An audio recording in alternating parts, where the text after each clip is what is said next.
10 ఏళ్ల పాలనకు ఏడాది పాలనకు పోలికేంటి? చేసుకున్నోడికి చేసుకున్నంత మహదేవా అన్నట్టు 10 ఏళ్లు చేసుకున్న దానికి ఓడగొట్టి పక్కనెట్టారు.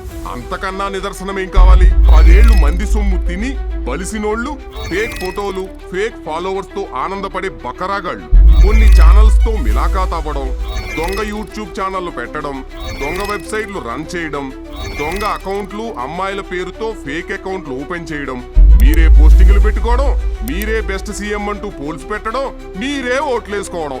బాగుందిరా మీ ఫేక్ గేమ్. దీనికి తోడు దుబాయ్లో ఫేక్ జర్నలిస్ట్ ఆఫీసు.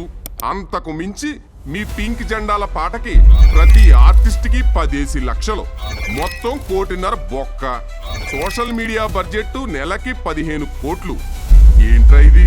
ప్రజల సొమ్ము అంటే అంత తేరగా ఉందా? పదం అంటే అంత మజాగా ఉందా? నేల మీద ఉండలేకపోతున్నారు. కొడుకులు బాగా ఎంజాయ్ చేశారేమో, నలిగిపోతున్నారు. బయటకు వస్తే తంతారనే కదా ఎక్స్ లో పోస్టింగులు పెడుతూ పబ్బం గడుపుతున్నారు. రేయ్ ఆగండి, కంగారు పడకండి, ఇంకా 4 ఏళ్ళు ఆగండి. తెలంగాణ ఎలా ఉంటుందో అప్పుడు చూడండి. ఫేక్ నా కొడకల్లారా.